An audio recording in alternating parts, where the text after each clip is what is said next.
You are listening to the podcast To Be Single or Not to Be by Shanna Montana, a podcast where we talk about the single life, dating, and relationships so you can make a decision at the end of each episode to be single or not to be.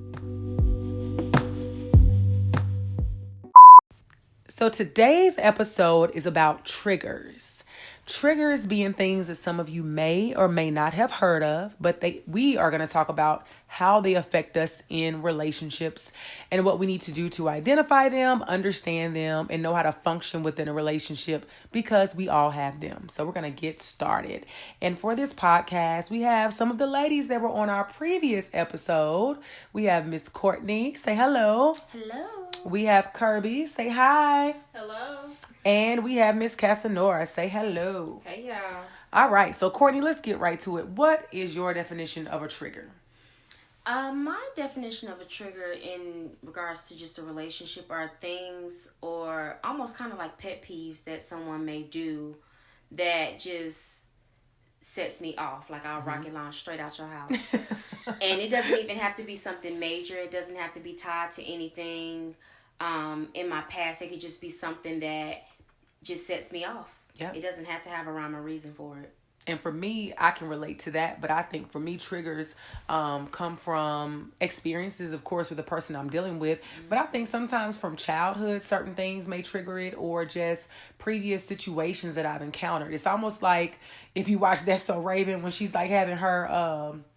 was it her premonition when she sees what's going to happen in the future? Flashback. It's almost like, she sees into the future. I have a flashback into something that has previously happened, and it causes me, like you said, to want to rocket launch from that situation. So triggers, people, are things that sometimes cause a reaction out of you, cause you to feel a certain way, and they are happened or they are triggered because of a situation that you are encountering. And I'm sure that you all can think back to certain things that have happened in your relationships, whether it be spousal, friendship, whatever, that cause you to feel a certain kind of way, cause you to react a certain kind of way. And you might not have known what that was, but many times I promise you that was a trigger.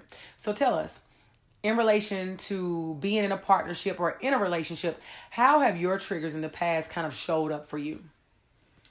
I think one of the biggest triggers for me in a relationship is the lack of communication. Okay. So don't set plans with me and then not fulfill those plans. If you say, hey, at 12 o'clock on Friday, we're going to do this, and then I reach out to you and, like, say, for instance, if I set that plan up, I'm going to follow up with you the day before to make sure we're still on the same schedule. Because if not, I'm going to plan something else. Yep. But if you wait the same day of the plan and then not say anything to me, and then we're going past that time, that's a trigger for me. Yeah. Like, I'm immediately triggered because it's about consideration. Right. Consider my time. Consider just what you said to me. Just be considerate, period. Consider my feelings. And I think another thing is expecting me to read your mind. Mm-hmm. Like, don't expect me to read your mind and then you're acting different or distant because I didn't get the fact that you wanted to do this on this day. Like, I don't know. So you have to tell me. And, I think that can go for both men and women when it comes to the reading of the mind. Would that say that, for you, does that look like when a man may start to pull back or draw back because he's feeling a certain kind of way about something? Yeah, because you didn't read his mind. Yeah. Like, he just expected you to know that. Like, it's been some times where it's just like, well, I didn't know you want to do that. That's my favorite thing. I didn't know it was your favorite thing to do. So I didn't know you wanted to go to that game. Right. And I'm not going to assume anything. I always say to everybody, I never assume. I'm going to always ask that question. Right. Because we all know what assuming is. It makes an ass out of you and me. So tell me. If you don't tell me, then I'm just going to automatically just go off of whatever. What I thought. Yeah. What I thought I knew. I think another part of that is things that trigger us are previous experiences with other partners. Because I think it goes back to another episode we talked about when we have to fully heal from things. Because I know I've been guilty of that. And, for example, if you dealt with a partner that, if certain things didn't go a certain way, the way that they dealt with it was yelling at you or they wanted to argue with you.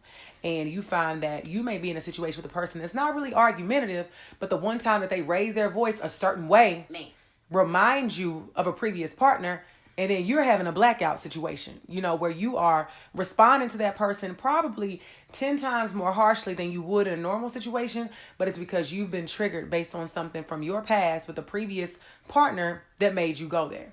But not only that, I know for me, when you talk about childhood triggers and just childhood in general, my father's very present in my life. And he's never yelled at me. He's never cursed at me. He's never made me feel disrespected in any type of way. He's never even hit me. So a trigger for me is if you raise your voice at me or talk to me any kind of way, because if my father hasn't done it, you sure as hell ain't about to do it. Right. And I think that men have to understand that. And that's a shutdown moment for me. It's a trigger and a shutdown. Like, oh, that's it. How do you normally handle, other than rocket launching out of the room, How do you normally deal with it when you are faced with a trigger? And I want you definitely to chime in on this a little bit, because I'm sure you deal with clients, would you say, with these situations? Yeah. So I think it still goes back to communication, right? Because nobody is responsible for knowing our triggers until we tell them. Okay. We can always say, oh, don't yell at me. I'm the kind of person, when I argue, I'm yelling, you yelling, we yelling at each other. And as long as that's okay for our relationship, it's fine. For other folks, it's like, oh, no, don't you dare yell at me. Yeah. But we don't know what another person's triggers are until they inform us of that. Right. So if you have a situation where somebody slams a door when they're angry, and that's a trigger for you, right? And that's a way for them to externalize their anger in what feels like a healthy way for them, but that's not okay for you. Then there needs to be a conversation had about what those triggers are, so that if it happens again, you are aware that this is upsetting for me, as opposed to the very first time where you were like, oh, this is just how I respond to things. And understanding that people kind of have to, it takes time to like change what your interaction patterns with someone is when there is some sort of conflict. But you have to change it pretty quickly. You do have to change it quickly. You can't drag that out. You can't drag it out. It can't be 6 years and you still slamming doors and she done told you that that's a trigger for her. Right. But at the same time, I wouldn't necessarily say, oh, he slammed a door, it's over because this reminds me of something else. And it's very valid that it reminds you of something else. But did y'all have a conversation about that? Right. And how can you move forward if you desire to move forward? Because sometimes folks are just looking for a way. And sometimes people are just being petty, because I've encountered that. And I want you to finish though, Courtney, as far as how do you deal with it when you are encountering people who are triggering you? Yeah. What do you do? I know for me, and just to piggyback off of something that you just said too, and when I say done, not like done like we breaking up, but it's just like you have that shutdown moment where it's just like, okay, I'm shutting down at this moment. And for me, when I'm dealing with it, it's not always like when I say rocket launch, I'm hot. Yeah. Okay? But because I know myself and I'm also self-aware, I always have to give myself that moment to kind of just sit back, gather my thoughts first, and then approach it in a calm manner, because I know I have a very sharp tongue. Right. And like I mention all the time, I always have to make sure that I take the time out to make sure that I know what I want to say, so that I don't say anything that I can't take back. Right. So usually it's, okay, let me tell you why it triggered me. Let me tell you why it's a problem. And if it impacted me in some type of way, let me explain to you how that's impacted me as well, so that you get it. Yeah. Like recently, I was telling you how I was going to the nursery. And I had a friend, and I was just like, we had made plans to go at 12. He had finished his little engineering situation or whatever, and we were supposed to be ready at 12. Now, me, I'm ready at 12. I wanted to go to tacos. We talked about tacos. Yeah. But we didn't go for tacos because I had already made plans. And he didn't say anything. So I was like, well, I'll give it another hour because I don't know what's happening. And I sent you a message and you're not answering. So I'm not going to assume that you're just ignoring me. Right. So when he finally got back and he sent me a message and called me, I said, my problem with this is you didn't consider the fact that we made plans. Right. And even when I reached out to you, you didn't say anything. You just kind of sat quiet until you were ready to talk. If you were upset about something or something was going on because something did happen, simply say, hey, I know we were supposed to meet up at 12. Yeah. But something came up. So I'll reach out to you later and we'll meet up at that time if that's okay with you. Yeah. I was like, but have that. And me explaining that to him, it prevented us from having because both of us are... a tiff. Yeah, it's like a straight just rams just ramming each other. So, you know, it was like, let me come at you calmly and let me explain to you, like, I could have made other plans and I wanted to make other plans, but I didn't because I made plans with you. Right. So we were able to get past it and I got a free plan out of it. Ultimately, it's about being considerate of your time. Be considerate and, you know, explaining to somebody the full scope of it all so they get how it's impactful. Not just saying, hey, I didn't like this because it was impactful. Yeah. I mean, or I didn't like it because you did it. Like, let me tell you how this affected me. Yeah, how this affects me. Like she said, you can't just say, don't slam the door. Yeah. Like, you gotta tell me what that does. It takes me back to when I was 9 years old and this happened. And my dad used to beat my mom's ass and he used to slam the doors. Like, you know, that means something to me. So and you have to make that clear to people. And I think a lot of people don't understand that. Or some people don't respect it. Because I've encountered people that I've told them certain things bother me for a certain reason. And for whatever reason, them being petty, childish, or whatever. And they're like, oh, it's not that big of a deal. You'll be okay. And it's like, that's a person that doesn't respect you anyway. So you can't really continue on in that situation. So, you know, how do you, when it comes to triggers, how do you identify your triggers? Like, how do you know what they are? Sometimes I don't think you do know what they are until it happens. Okay. Because sometimes you don't know that something bothers you because it's never happened before. So, I mean, I think that's pretty much what it is. You just know when it happens, but when it consistently happens, you really know, like, okay, this is something that really sets me off. Yep. It might just make you mad the first time, but when it keeps happening, you're like, no, this is a trigger. Yep. As long as you're being attentive to it. Would you guys agree with that? Yeah. I think it's a lot of it is experience based for sure. Because there are things that are triggers for me that I didn't realize were triggers for me until they started happening. Right. And at that point, have you all ever had a partner when it comes to triggers that has not been receptive of your conversation about this is a problem or a trigger for me? Yes. And how did that go? Ghosted. So they ghosted you or you ghosted them? I ghosted them. Okay. So you were out. Yes, I'm a communicator all day long. I am a communicator. I will communicate until I turn blue. But because of that, I know I've communicated with you enough times to know that if you're not listening, it goes back to this respect part. You don't respect me. Right. And you don't respect my feelings. So at this point, if I've already told you several times that this bothers me, this triggers me, and this is why, and you still continue to do it, you don't give a fuck about me. Not so at I don't all. give a fuck about you. Ghost. And I'm out. Upcoming episode, we got a hashtag no ghosting. We got to stop that. Why did you choose to ghost him instead of just... Because I had the conversation with you several times. Okay. So I've already told you, hey, if you continue to do this, I'm not going to be able to go forward. I'm a very straightforward person. I already know my limitations and what I'm willing to deal with and put up with and what I'm willing to not deal with and put up with. Yeah. So I make it very clear, communicator. This, I'm not going to keep doing this. Yeah. So if you keep doing it, then this is not going to work. Right. So if you still decide to keep doing it, okay, cool. I'm not going to repeat myself to an adult. Yeah. You're grown. Not more than twice. Not more than twice. There's nothing more that you really can do. 2 times. And what about you when you told the person? So I was younger, and I think because of that, was trying to be more understanding. I was also in the midst of my therapy program, which I think was a blessing and a curse. But my trigger is when people make characterizations of me based off of an encounter. So, example. Give us an example. So you think you know everything because you went to this school, or because you have this degree, or because you studied this thing. And or you therapizing me. No, first of all, that's not a real word. Second of all, you can't afford me. Yeah. And I'm not just giving out free services because Sally Mae wants her check every month. Right. Don't she? And so I told this person, like, it really bothers me when you, instead of taking responsibility for what I'm bringing to you, take ownership of that. But instead of doing that, you say, oh, well, it's you make everybody feel like they stupid because you went to college. And I'm like, it's an insecurity. Wait a damn minute. And so that's what it's, and that's why it's a trigger. That's why it's a trigger for me, because I know that you have insecurities, and I have found that I cannot be with an insecure man. No. So the characterization of me happened in several relationships, and it made me question, like, am I this way? Do I do these things? But what I have found is when I'm around confident people, they don't experience me in that way. But if you are not a confident person, you experience confidence as boastfulness or braggadociousness, and those are not things that I am. Yeah. And so when I brought this to the person, and they was like, nah, you just don't want to, you don't want to take responsibility for who you are. And I'm like, turning it back around on you. And that to me is like, okay, so you're not going to listen. So we just gonna have to stop having this conversation. Yeah. And unlike you, in those relationships, when I say I'm gonna be done, it doesn't just end with like I'm cutting you off completely. Like I'll still be around and still not talking. Like we're not gonna talk about deep, intimate, thoughtful, personal things anymore because you've shown me that you can't handle that. Yeah.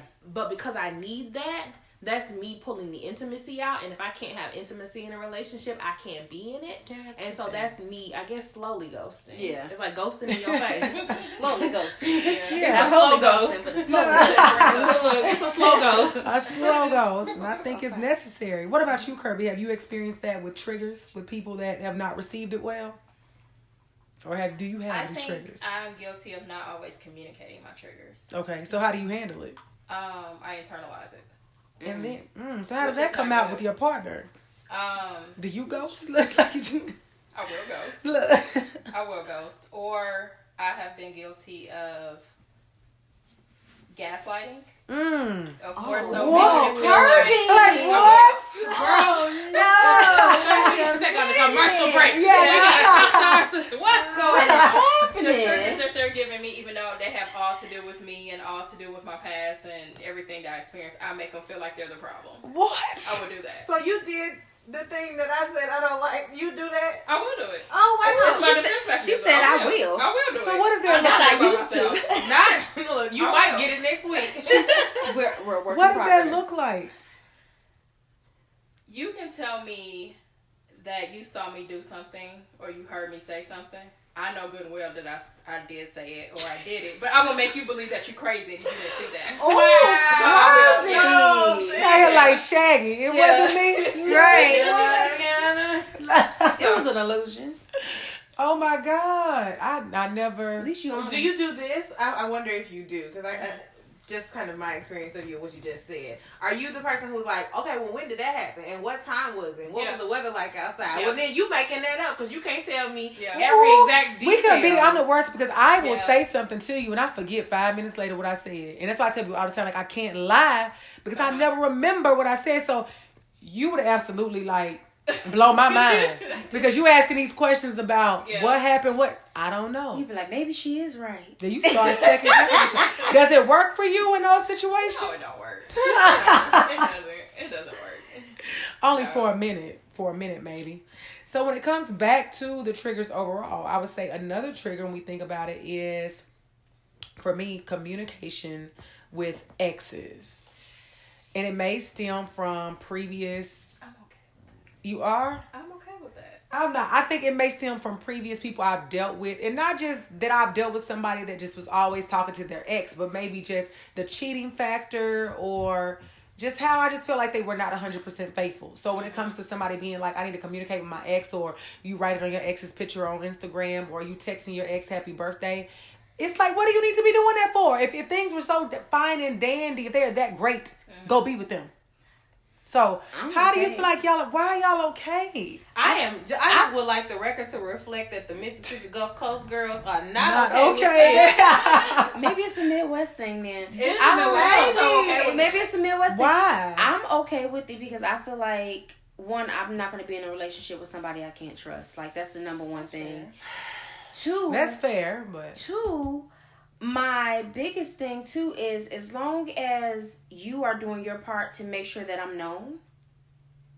Okay. And it's I'm not a secret in the corner, then I'm okay with that. If you violate that trust, then we done. It's just as simple as that. Like, I'm not someone, and I make it clear in every relationship that I've ever been in, that I'm not afraid to leave. Yeah. You know, so if you... And I think you got to do that up front. You do. Like, I'm not afraid to leave. So don't think that you get to cheat on me or get to do something crazy and I'm going to be like, oh, okay, you didn't mean it. Let's go ahead and do this. Yeah. Nah, bro, when the trust is gone, it's gone. And I think that's what I encountered. I dealt with some people who were not upfront, were not, like, their exes probably didn't know who I was. They were doing sneaky stuff, you know. So it's just, like, not a good connotation associated with it. I think because... I give you enough rope to hang yourself. I am generally a trusting person, and if I go on my ex's page and say happy birthday, I know it's nothing behind it. Yeah. Because it's just me being a friend or wishing them happy birthday. Yeah, so that's it. I initially go in thinking it's the same for you. Okay. And so I think my experience, one, I did have an ex cheat on me with one of his exes. Right. We'll talk about that offline. But also, I don't have any friendships with any of my exes. Primarily any of the ones that I have been sexually intimate with. Yeah. Because I think after a certain point, when you done seen folks naked and you done been all up close to their bodily organs, up in there. You ain't no more friendship. Yeah. Y'all have you crossed the line. You have gone to the point of no return. Yes. And there's no reason for like a friendship. Also, if the relationship was so great, why aren't y'all together? We We have the same philosophy because I feel like if you have had sex with this person, y'all have crossed those lines. Even when men try to say, well, we were good friends first, that friendship is gone. Once you cross that line of having sex with a person, that's how I view them. I don't care what the situation is, and it is no going back. But if you feel like you need to communicate with them, and these are people who I feel were communicating with their exes more than just a happy birthday. It was to the next further extent. Yeah. That was so great. Why didn't y'all stay together? It makes me think of Girlfriends and Joan and William when they so-called had this relationship and had sex and then tried to be friends, and it just never did look the same after that. Yeah. And I get that some people like there's a difference between dating and a relationship. So like if you casually dated somebody for 3 months, it didn't really go anywhere, y'all decided to go back to being friends, that's different. Yeah. But if you had a 4-year relationship with somebody, y'all lived together, y'all name was on leases together. Yeah. Ain't none of that. Yeah. So I've had an ex that I lived with. We were together 4 years. Actually 9 years. And have cheated. And he's cheated on me. But I have come to terms with all that, and we're okay now. It's like, do you feel like you're friends with this person? Yeah. Wow. To the extent of what a friendship is, or what it could be, I respect his relationships. I respect that. That's just where we are. If he invited me to his wedding, I would go and support him. Oh, God. I would. Yeah. Like, I don't have any ex. No exes. I'm going to a wedding, a birthday party. I wish you well in life. The Christian woman in me who has healed wants you to be blessed for whatever God has for you. But like, I don't need to see it. Yeah. Out of sight, out of mind. That's where I stand. See, I'm fine with it. I've even asked to see the children. Like, send me a picture of your kids. I'm there too. Cause I'm done. Like there's some regional shit. Yeah. We gonna put a poll. Yeah. We need another third party in here. Yeah, yeah. Can we get somebody from the West Coast to right? Kind of help us I am not getting down with it. I don't wish you the best. I don't wish you no harm, but I don't wish you nothing. I don't want to know how you doing. I mean, I have like one ex in my life that I am still cordial with and cool with, but overall, nah. Really? Are you harboring feelings? Yeah, no. I wish I ain't gonna say I wish no harm, but it's no feelings being harbored, but I just don't give a crap about them. Like I don't care. You know, like you said, the context of what a friend is. Like the relationships ended, we, went our separate ways. I'm 100% okay with how they ended, but I don't wish you well or harm. I don't really give a damn either way. What's going on with you? Like, it's indifferent, Yeah, so it's not like I sit on the fence of, I hope you get hit by a bus tomorrow, or trip over your shoestrings and tooth come out your mouth. But but I'm just I'm just not on the fence of like where I really want to be engaged and care about your life. Like, and I'm not even being engaged and caring. It's just like y'all have a conversation, because me and Little Papa. My exes are never in a position where they could text me. And like all of them are blocked, number one. Okay. Or if they not blocked, they cannot get a response. Oh, they don't ever text me on the phone. It's always through Facebook. Folks will find you through Facebook and through Instagram. And you catch up on social media and you be like, oh, how have you been? I've been great. How have you been? Oh, nothing, wife, kids. Oh, how are your kids? Let me see your kids. It's just one of those things. It's not even a matter of caring. It's just conversation. Yeah. And then that conversation doesn't go past 2 days or even an hour or 30 minutes. It's just you having quick conversation. I wish you well and move on. Glad everything is great. I can't even say that maybe the context of the relationships have been more challenging, but you spoke about infidelity and inconsistency, and I feel like we probably all had that in some vein. I am a person that if we were together and we are no longer together, none of my relationships started out as friends. Yeah. Like, you were interested in me. I was open to that interest. We developed a relationship. Relationship. Yeah. That's what it was. Relationship. Some shit went down, and we went our separate ways. And I do wish them well, because in order for me to heal and forgive, I really do hope the Lord blesses you. And I hope that He transforms you into a better person than you were when we were together. And I hope He's transformed me into a better person than I was when we were together. But, yeah, fam, I don't really need to know what's going on. I don't need to know about your abundant blessings. Yeah. I agree. I want you to have them. I don't need to. I'm on the same page. I don't know. I just be happy for folks. I can be happy for you in my heart without knowledge. Yeah. I don't know. Maybe because when I be done with people, I be done. So when you be like, yeah, I moved on and got my whole family, cool. Let me see the kids. They look just like the mama because they don't look like you.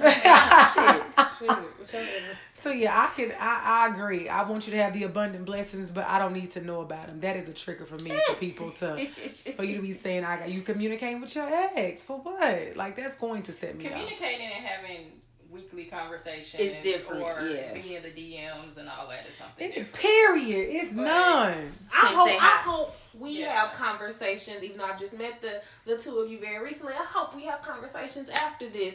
I'm very confident in the fact that I don't need my exes to say hi, bye, boo, or fuck you to me. Yeah. It's cool. I'm Nothing. Good. I'm good. Never again. You enjoy. Because the energy that you brought into my life does not work with the woman that I am right now. It's not.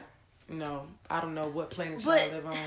But y'all don't honestly feel like you feel that way because you're still harboring some type of feeling? Whether if they're positive or negative. Yeah, like...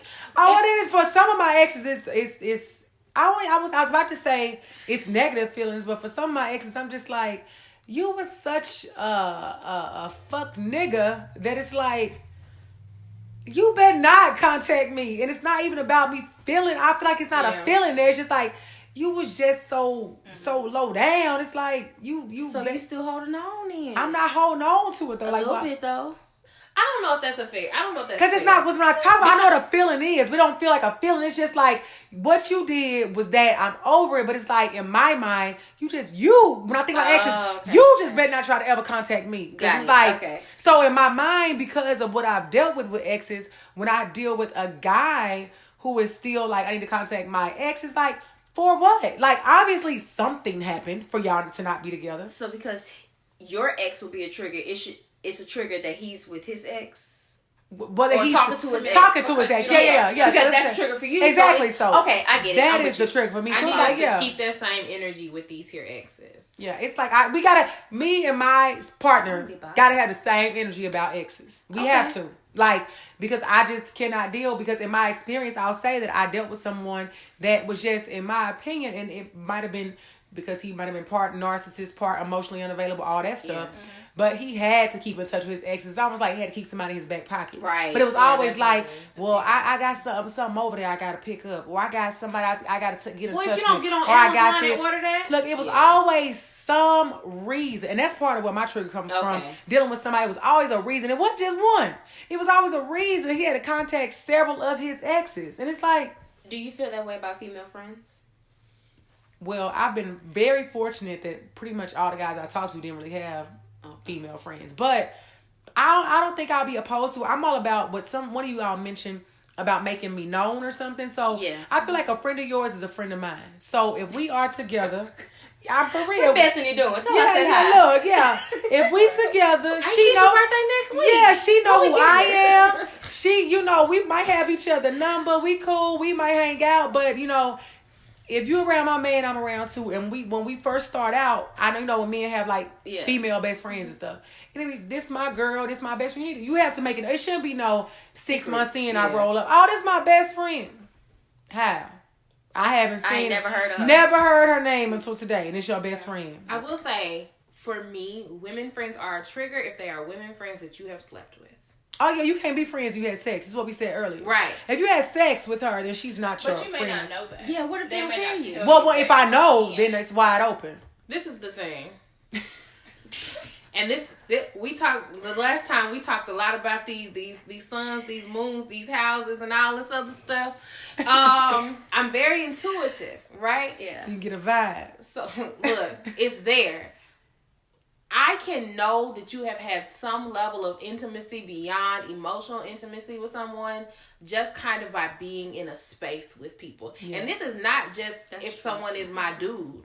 Like, if we were at an event and there was a guy that one of you had been involved with and I never knew that this was your former or your you know, your little boo thing or whoever. You could pick up after a while, I'm be like, something went down. What y'all got going? Yeah. Right. Because people usually do something even not really realizing. Because people who tell themselves. Yeah. People who've had sex act like they've had sex. To some extent, absolutely. They be real comfortable with each other. Yeah. Super comfortable. Yeah. So the whole female friends, it's not a trigger for me right now because I've never encountered it. But I think that you can have female friends, but it's all about what you're doing up front. If you're serious about me, you're introducing me as your girl, I will know these people early on. Yeah. You know. And that's... And there's a woman who is a female friend or a woman friend to you know, a handful of guys. I don't have a ton of guy friends, but when I meet that girl, I'm like, okay, so she dope. You need to. I'm actually on. I'm an advocate for you. Like like one of my homegirls right now, and she's my homegirl, but I met her because she's my boy's girlfriend. I'm like, so send me rings, so because he probably gonna ask a woman for her perspective. So give me the perspective that I'm so showing I can let him know. Like, that's if you have women friends like me, I'm cool all day long. But if you draw on the line elsewhere, like I think Amanda Seals talked about it, you have to introduce up front and then they have to respect you. Where it's like, you're not calling my man like after like 8, 9 o'clock. She was like, I'm not calling nobody's house. Yeah, business hours. I'm not calling late at night. It's not an emergency. I'm not crossing those lines. I'm not trying to show up. We going somewhere by ourselves and your wife or girlfriend don't know. Different things like that. What's the look on your face about?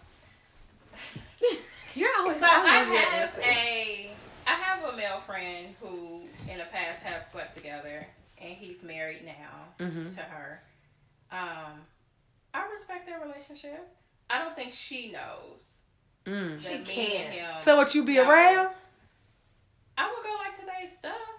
Events? Yeah, I would go to their events and stuff. I mean, because it ain't nothing. I don't want him. He's married to her. He's married to a good woman. I hope he don't mess it up. Yeah.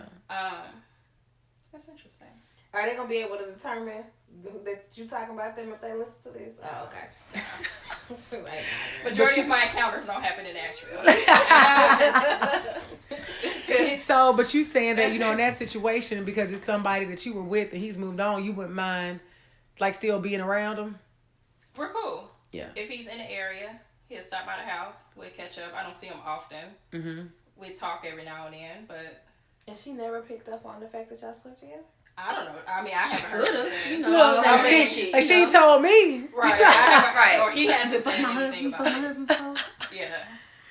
Yeah, when it comes to that, I can't... No, that's almost like...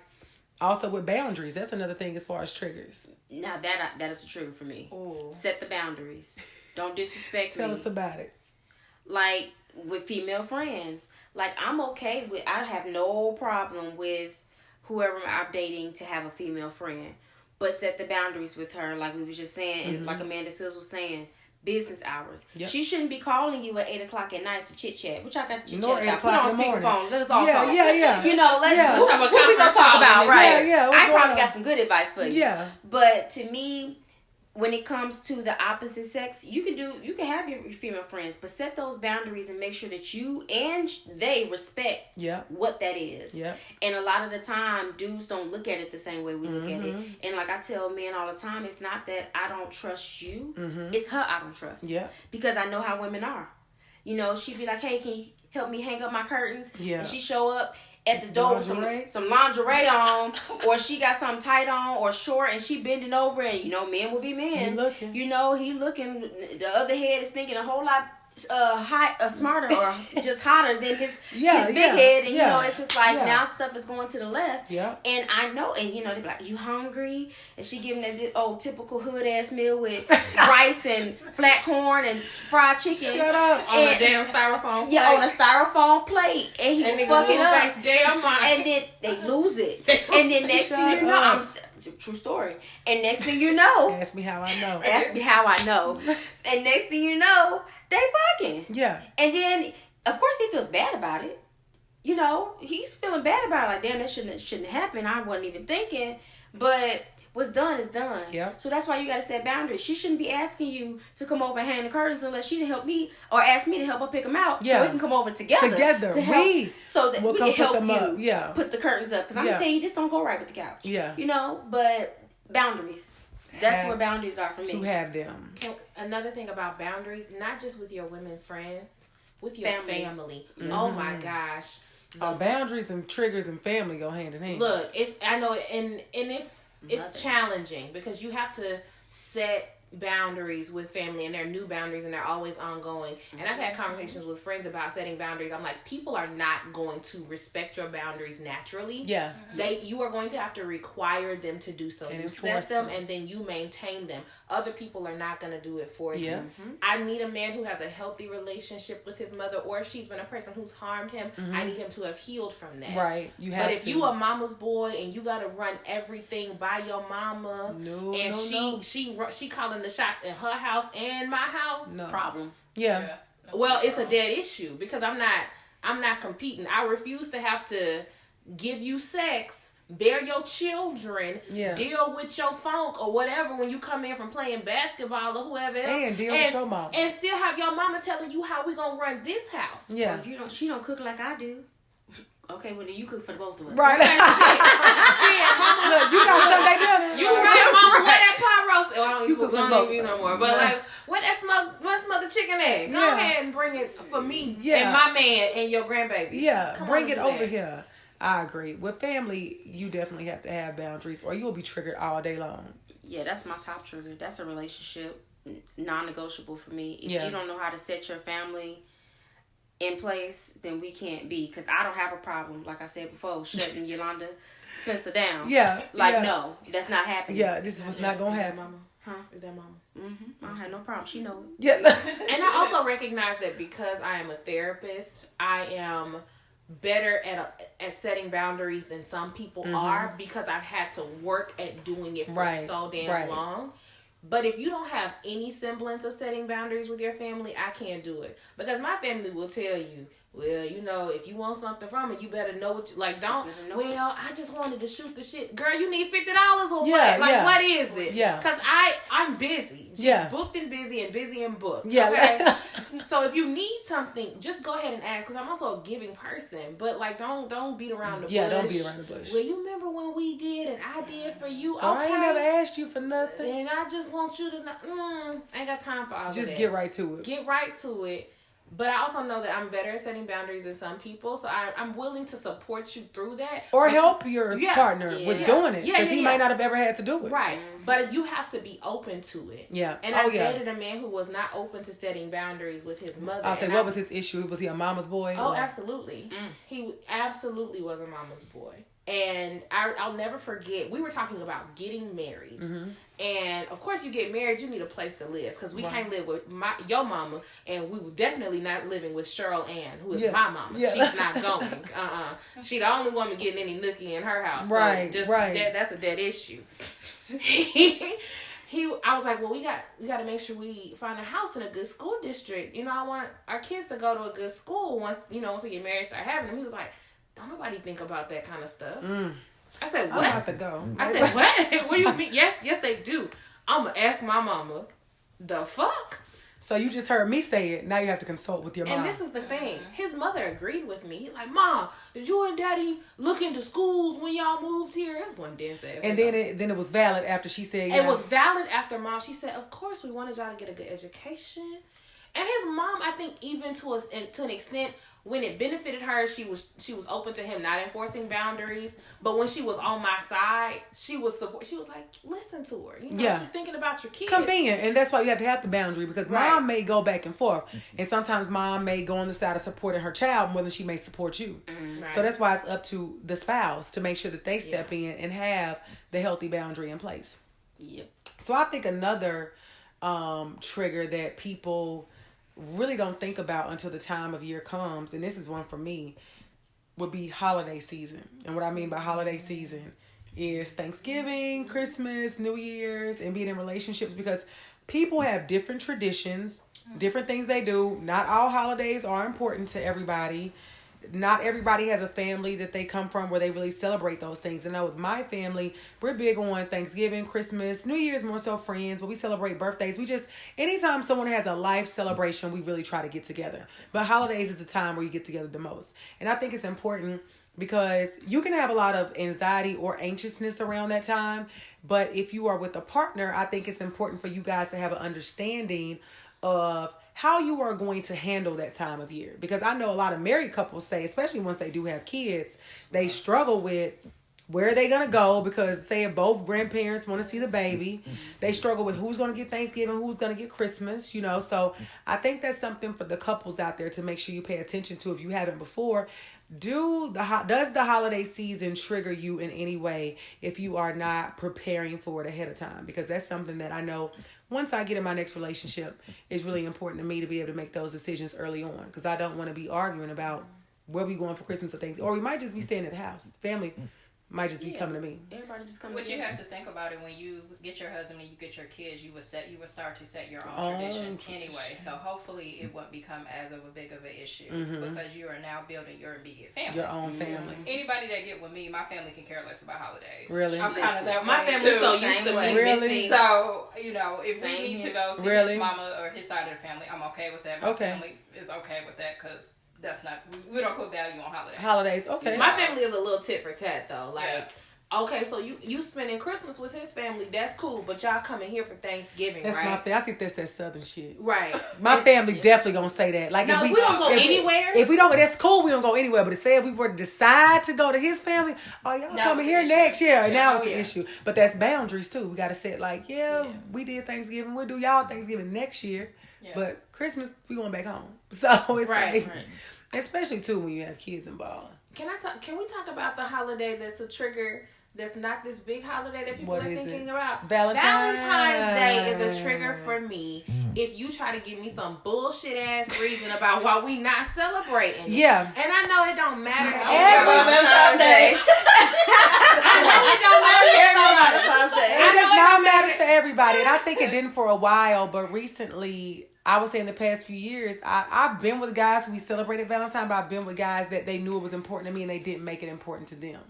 And that was... And that to me is some bullshit. Me, how does it affect you as far as your trigger? So it triggers me for a couple of different reasons. Number one, I feel like, why are you opposed to a day that is set aside for celebrating and honoring our love? Yeah. Because that bullshit you hit me with on February 14th, you missed your mama's ass with it on May 12th. I dare you to tell your mama, I don't believe in corporate capitalistic holidays, when she expecting her flowers and her card and her gift on Mother's Day. And granted, I never even thought about it that way. But people do that. They love to apply that. It's just a white man way to get some money. No, your broke ass just don't want to tell me you love me and buy me a sweet little gift with your cheap ass.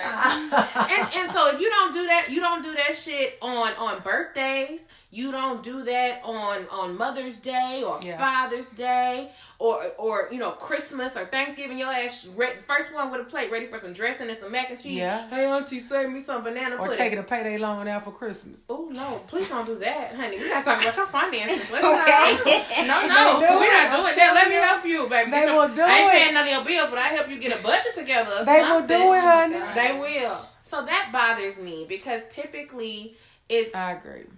It comes from men who pick and choose when to do it. Yeah. And so I get that if you are not a person who's ever really been into Valentine's Day, right? But if I tell you it's important to me, then damn it, it's important. Yeah. And that I feel like that's it. Period. Like there need to be no other conversation. It needs to happen. So I definitely agree with that one. I think another thing is when you have a partner that's being secretive. I've dealt with a lot of men. I like to call them elusive. And the example I always give is like, if you call somebody and you're like, what you about to do? And they're like, I'm about to go to the store. I'm like, what you got to go to the store for? What store you going to? You might ask just a follow-up question. Just have a conversation. Why are you asking so many questions? There you go. Well, damn, why you... either, though. And I think that's probably the reason why I don't... Are you really a man? No, seriously. That's probably the reason I don't ask enough questions. What's going on over here? Don't ask me, like, what do you do? I'm driving. Where you going? Why the hell you asking me where I'm going? Like, that irritates me. That's a trigger for you. That is a trigger for you then. Yeah, absolutely. Is that everybody though?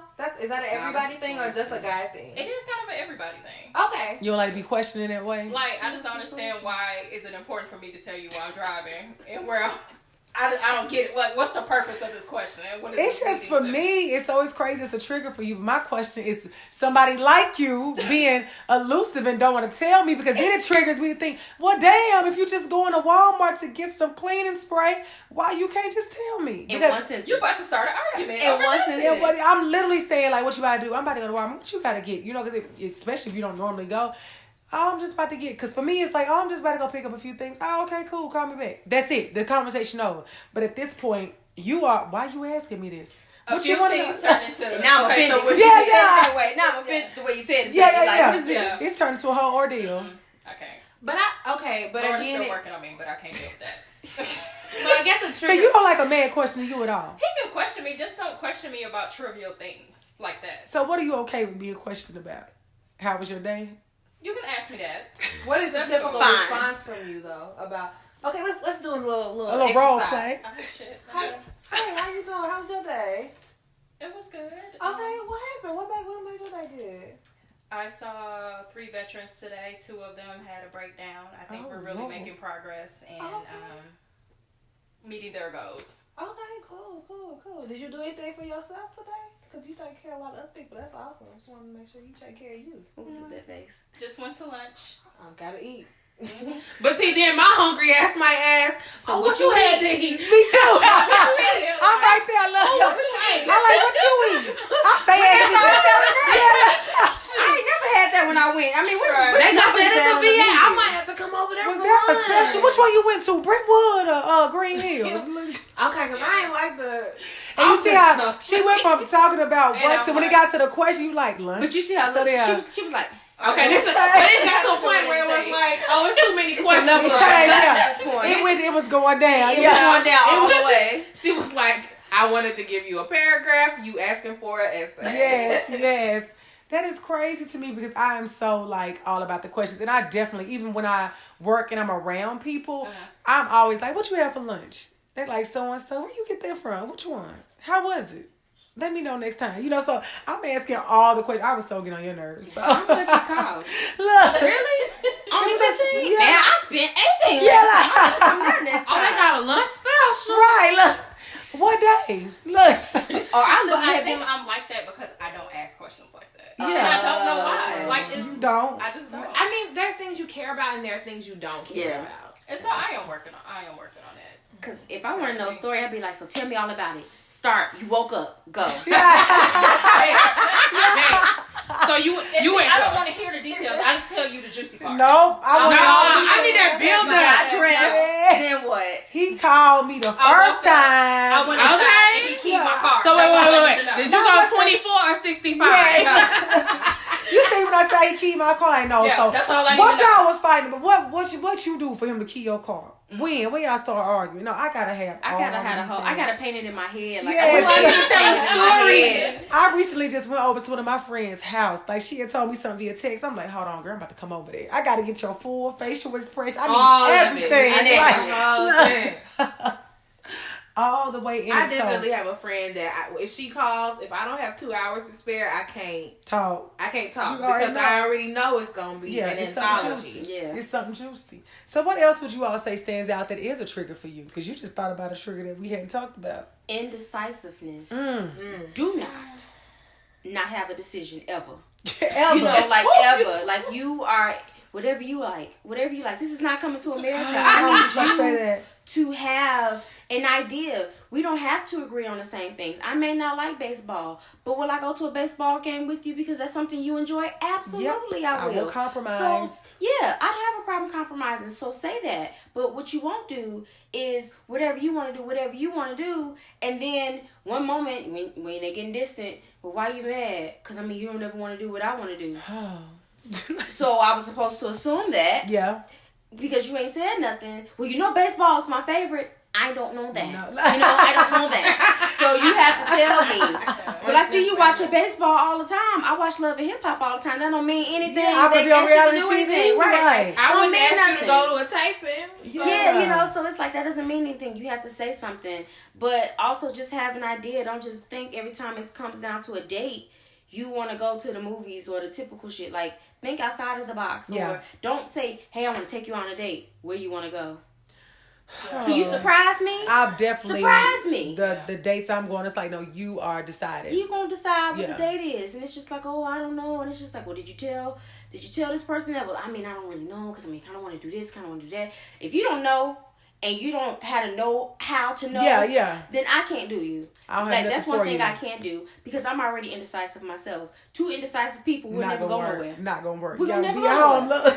We're going to be like, well, no, because if we do that, y'all that's going to happen. Yeah, we'll never eat, you know? So it's like, be decisive, because I try my hardest to be very decisive, because I know how irritating it is. Yeah. So I need you to put an effort into it. Don't always put everything on me, but men have a tendency to do that a lot of the time, and it's just like, dude, do you have any ideas? Yeah. And it's hard to work through it. It can be something we both never tried before. Like, let's go to this restaurant and both have a terrible experience together, and then 3 weeks later be like, you remember when we went to that ratchet? It's a memory. Oh my God, they were so terrible, and now we have something to joke about. Yeah, but they be like, nah, I didn't want to do that because you wouldn't like it. You didn't know because you didn't ask. Yep. And I think that's part of my trigger. Somebody that just doesn't want to get out and try or do anything. Nothing. Like, you are very stagnant and you just want to be at home, watch TV. Don't want to try a restaurant. Don't want to try an event. Don't want to go out to a happy hour. That's a trigger. When you just like, what you doing tonight? Nothing. Bye. Get off the phone. Like, I don't even want to talk to you. Or when they do want to get out, all they want to do is hang up under their boys. What y'all doing? I mean, like, what are y'all doing? I haven't dealt with that. Speaking of triggers and they boys. A trigger for me, and I have two, but one of them is if all of your boys ain't shit. Yeah. Because birds of a feather flock together. But you say you are shit. But I'm different. First of all, you know who you sound like? Every other nigga that said that was different. You gotta say it, you ain't. I'm a different kind of nigga. Yeah. You gotta say you're a good person. You ain't never had nobody like me. Said the last 3. Anyway, y'all all look alike too. Yeah. Like, I gotta do better. But if all of your boys is running around on their girls, or, you know, if they have children they aren't taking care of, or they just never seem to be in a committed relationship. Not in a good space. Red flag, because I mean, I get it if like y'all been homies for a long time, but have you not made any similarly minded men friends along the way? Yeah. So if all your boys is like Bill Bellamy from The Brothers, or How to Be a Player, or Bill Bellamy in any movie, pretty much, yeah. So that's definitely one. Another one for me is because I'm such a sensitive person, is anybody who's emotionally unavailable. Like, if I ask you, like, if I can tell something's wrong with you, again, because I'm intuitive. Yeah. And I say, babe, what's wrong? Oh, I'm good, nothing. Oh. This is not going to work. No empathy, no sympathy, no nothing. No intimacy, no openness. You can't be with people like that. They're closed. Yeah. You can't, that's not a trigger. That means you just don't need to be with that person. I mean, it may trigger my ass to leave. Yeah, hopefully it triggers you. Because you can't do anything with an emotionally unavailable man. Yeah. Not nothing. Nothing at all. Discard him. What about you, Kirby? What's a trigger for you? Other than asking you questions. Right, you done triggered her. Probably. You just triggered her. I know. Probably inconsistency. Ooh. In the sense of, particularly when you go through this dating period, sometimes you go like 2 or 3 days without hearing from them, or you will stop texting, or it's this whole game of who's going to be the first one to start the conversation back up. Yes. That's a complete trigger. And that goes back to my childhood with my daddy. So I already know where they come from. It's so annoying. It is. And I guess that goes with like the mixed messages too, right? Mm-hmm. Because you get all it, or I say you. I've heard all these things from men about how we want to know women are interested too. So I don't play that game of, oh, you text me, I text you last, so you got to text me next. No. If I'm thinking of you, I got time in my day. Hey, what you doing? Yeah. But then it's like, oh, you too aggressive. You didn't let me chase you. What do you want? No, it's a freaking text message. You're not chasing me no way this way, you know. Right, you're not just chasing me digitally. Right, that's impossible. But I do think, the inconsistency of you want to go a few days, or I get if you know I'm at the country with my girls, but even if you drop a text saying I was just thinking about you, something, if we got something like that. That's a trigger for me. Somebody that want to text all the time. Well, you gotta find a good balance. Yeah, like you can text just for some quick stuff, but don't be trying to have a whole full blown conversation. Not unless I'm initiating it, okay. But otherwise, don't harass me with the text. It's like if I'm deciding to have a conversation with you about some stuff, cool. But and it may be one sided, but I don't want you asking me having a 4-page letter through text message if I didn't initiate that conversation. I don't think serious conversations need to be had via text anyway. Yeah, but you know what? Sometimes I do it because I don't be remembering what people say. I don't know what's wrong with me, but I have to like. Sometimes I ask you. Dementia over there. Right, don't put that in my spirit. We do rebuke it, but. I feel like my short-term memory sometimes, like you will say something and I'll forget it, but maybe it's because the people that's saying it may not be memorable. I don't know. That may be part of it because at work and other settings, I don't have no problem remembering stuff. I dated a guy for 3 months and all he did was text. And I told him, and he was like, well, I don't like the way that you respond to text. What he mean? So, how was your day? I had a really good day at work. I think you okay, what are you doing after work? I'm going to the gym. Okay, so do you have plans this weekend? Yeah. And he's like, why are your answers so short? For one, you're asking me close-ended questions. Yeah, right. Just about to say For that. two, I'm not finna go in and tell you about everything that happened about my day. I ain't finna type this shit out. No. I don't have time. I'm driving. You already had to write the note. Why wouldn't he just call you? We talked on the phone one time. That was it. Girl, I don't know how you managed to do that for 3 months. Like, I can't do this. Was his voice annoying or something? I don't know what it was. I think that's what he's used to in his relationships, where just communicating by text. And then he is saying text, I'm just hitting you up to see how you was doing. Through text, though? Goodbye. It was good catching up with you. Did you really catch up? Not at all. Yeah. So I think it's just where we are with technology. Yeah. Particularly how we have lost communication. I need to do better. I mainly text people. I mean, it's cool to text. I'm on the way. Can you swing by? Can you do this? Yeah. But trying to get to know people, you got to go a little bit deeper. I start responding. So. I refuse to go on a date with someone who I haven't had a phone conversation with. No, I definitely have been on a date with people I haven't had a phone conversation with. I have to, yeah. I feel like after we go on a date, it'll determine if we need to be talking on the phone or not. After that. Now, mind you, it wasn't a whole lot of texting, but it was enough to like get it set up. No, because one, I need to hear the sound of your voice. These people already knew what they sounded like. Oh, okay. Well, I guess that's different. But no, I'm not going on a date with anybody I haven't had a phone conversation with. One, because me getting ready for a date is a lot. I got to do my hair. I got to do my makeup. Right. I got to get an outfit that say, ain't I fine, but don't send you the message of you going to get some tonight because you won't. And all the prep that goes into it is worth more than a text message. I have been on dates that have lasted less time than it took for me to get ready for them. Oh, that's unfortunate. I had a 52-minute date. That's another podcast that we can have. Dating nightmares. Look, ooh, yes, God. But we need to have a conversation. Like, I need to talk to you. Mm-hmm. One, I think it takes some of that awkwardness away from the first encounter. Yeah. But also, like I need to hear your voice. I need to have a real conversation with you. Right. So that our date isn't the first conversation and it isn't awkward. And sometimes the date still ends up being awkward. But I just need you to invest a little something more than a, hey, how you doing? Oh, you look good on Bumble. What you doing this weekend? I'm going to meet you at, Finn and Pearl, when that was what the situation was. Yeah. And call it a damn day.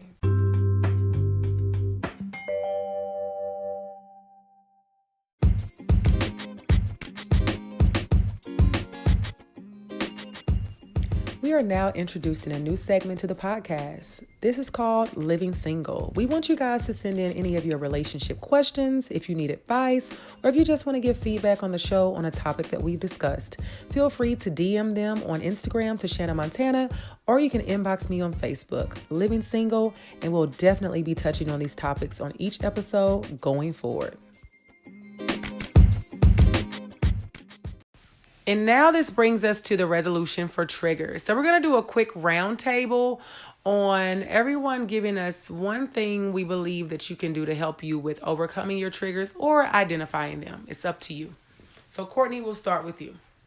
I think something that helps me with my triggers is one, identifying that it's a trigger, and trying to find out where that source comes from. Sometimes it's just out of thin air and you realize it at that moment, but other times it could stem from, as we discussed before, prior experiences or just life itself. And then having that conversation with someone and letting them know, like, hey, this is a trigger for me and this is why, and hoping that they would adhere and respect that trigger. Right. And if not, then you move on.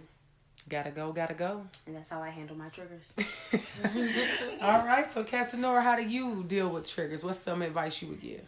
I think part of it is just being honest with yourself. Like, people may tell you, oh, that shouldn't bother you. It doesn't change the fact that it does. So being honest with the fact that these are things that bother you and working through those things with therapy. I think that's probably my go-to answer for a lot of things. A lot of people need it. And it's okay to still have them. Like, you can, if you lived in a violent home and the people were slamming doors and cussing each other out, and you know that's a trigger for you, working through it doesn't mean that those things no longer bother you anymore. It just means that you tell the person that you are in a personal relationship with, or even a professional relationship with, hey, these are the things that are upsetting for me, and I would appreciate that if you did not do these things. So Absolutely. But just be honest with yourself. Like, I think Courtney said yelling is a trigger for her. It's not necessarily a trigger for me, but I know that, and so if we were to ever have a disagreement, I know that I don't need to yell at her. Yeah. She could probably yell at me and I would be just fine. Right. But then I would yell back and then she would be triggered and we would have a way. problem. So, yeah, just being okay that your triggers are not somebody else's, and then accepting other people's triggers for what they tell you that they are, and don't try to explain them away or don't try to minimize them or trivialize their experience. Absolutely. Yes. Kirby? I would say identify them, address them head on, also communicate them, whether if it's to your partner, your family, your friends, and just continue to work on self. Yep. That's the biggest thing. Continue to work on self. I agree with everybody said, but I think the biggest part is just knowing, you have to know what your triggers are. You have to identify them. You have to let people know. And all what you said, get therapy if you need it, working on self, healing, and knowing that you have to communicate. In free game, everybody need therapy. Yeah. Individual, couples, whatever. Everybody needs it. Everybody needs it. So thank you, ladies, again for giving your opinions on this podcast of triggers. It is valued and appreciated as always. And we will be right back with the Montana Minute.